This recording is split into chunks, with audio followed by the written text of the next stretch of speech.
So let's talk about the three dimensions or four dimensions that they are to the space-time continuum. The reason why I'm talking about this is because basically some of you may know that I'm running tests to try and prove that the Mandela effect is a natural phenomena, and that is actually composed of three different components. One is what human beings are doing, gaslighting and psyops and those kind of strategies or campaigns. And another component is false memory, people misremembering things. And then there is another component which is what I'll call paranormal. Paranormal means it's happening, but there is no known scientific explanation for it. Now, what we normally call the space-time continuum is what we live in, what we all live in.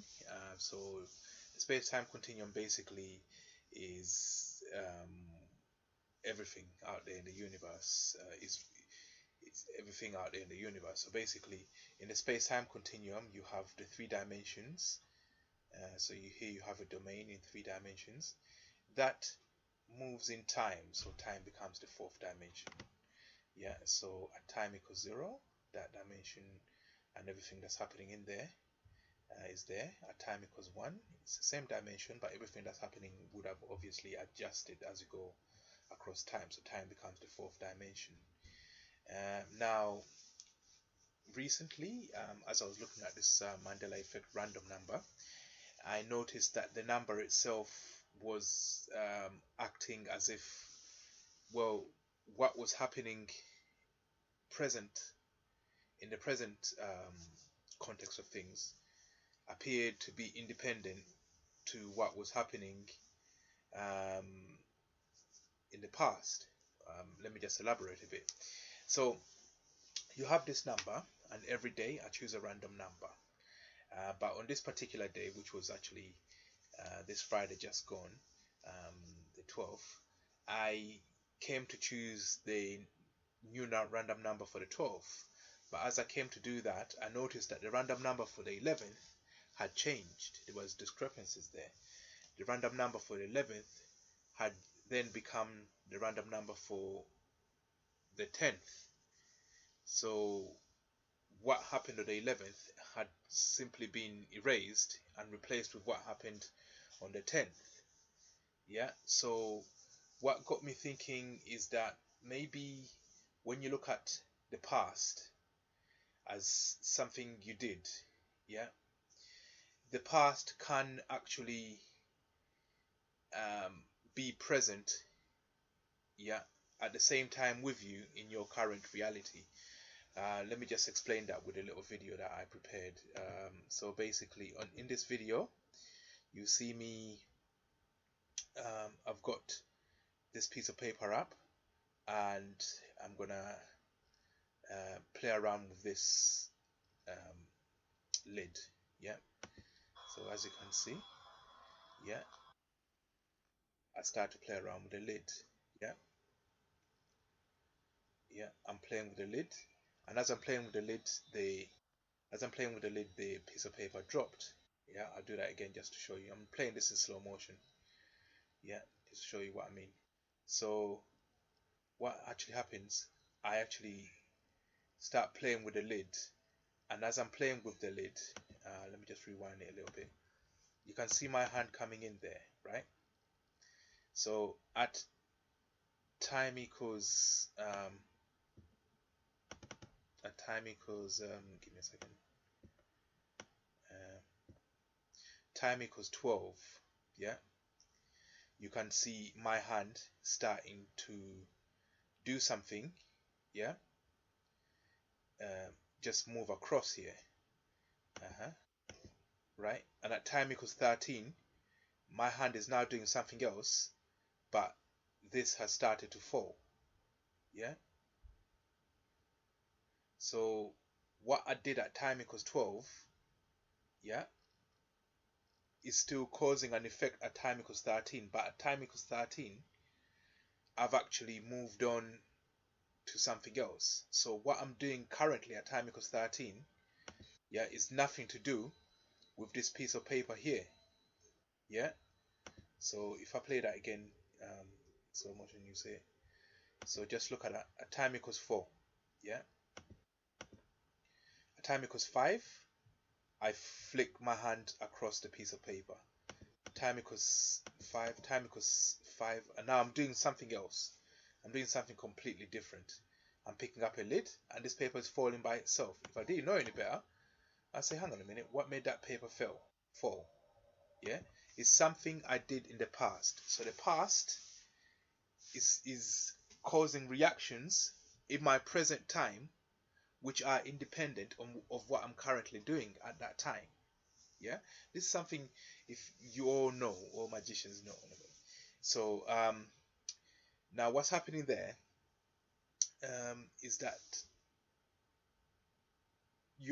there appears to be two different events that can be used to describe what the total event. I'll show you what I mean. So basically, you have what I'm doing, yeah, with my hand at time equals 4, time equals 5, time equals 6, and what's happening to the piece of paper moving independent of what I'm doing with my hand at that time. Yeah. So basically, oh, here's my hand grabbing the lid, and so we start off with my hand brushing past the upright piece of paper. Then it starts, at that point we go into a parallel existence. The piece of paper starts to move by itself independent of me, and I start to do other things. Yeah, so there are two dimensions to time. Yeah, there's what I'm doing with my hand, and there's what's happening due to the fact that some event in the past occurred. So what's happening as a result of something I did in the past, and what's happening as a result of what I'm doing currently. So my past is also there affecting the present, but my present acts are also affecting the present. So you've got my present acts and my past acts at the same time, yeah, in the present. Yeah. So that event, what's happening here, yeah, can be best described by sub-event A, which is what I'm doing with my hand, and sub-event B, which is also attributable to me, but it's something I did in the past that's causing it. It's not something that I'm doing currently. Now, when you look at the Mandela effect, then you have to worry about this thing. So you're saying, if what we did in the past is changed, yeah, then this might not fall that way.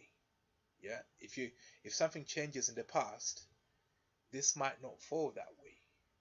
Yeah, so there's worrying things about the Mandela effect that you must know. There's many situations where we behave like that, where we set off something in motion to interact with the outcome at some future point in time. Now, if you're saying with the Mandela effect, what we do in the past is a separate universe, really. You have to consider it as a separate event. Yeah. If you're saying that what we're doing in the past obviously is parallel to us, but if that gets changed, yeah, then what we expect in the future, yeah, or in the present even, will change. Yeah. So if you took evidence from a crime scene, yeah, and then you went into did other things, you stored it here, you did other things, by the time you get in the future to go to court to try and look at the evidence again, it would have changed. So they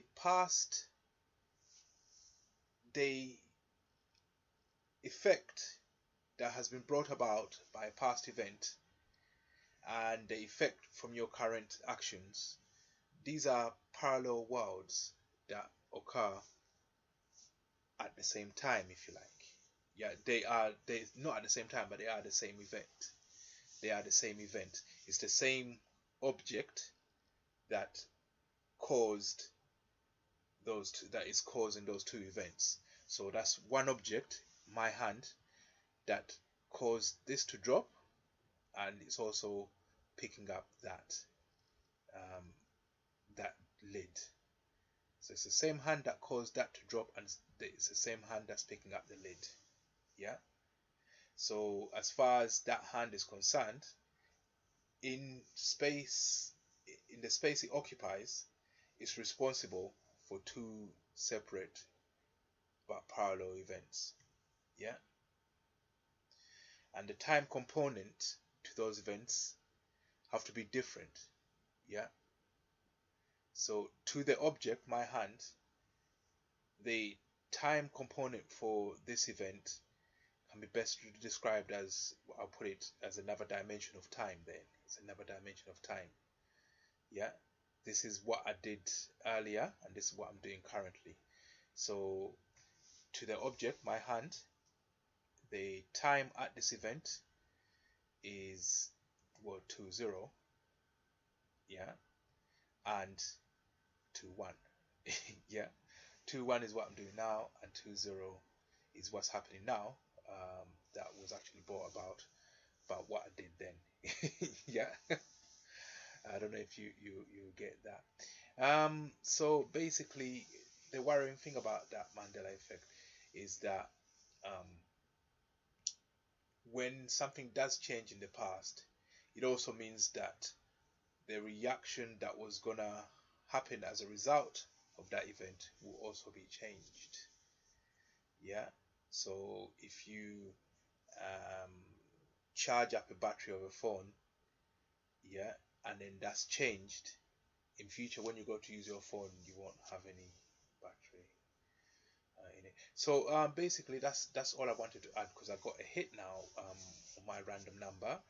I seen a random number that actually changed, because basically I did something on on this day, and when I looked on this day, it had what I did yesterday, yeah, should still be here, but it changed.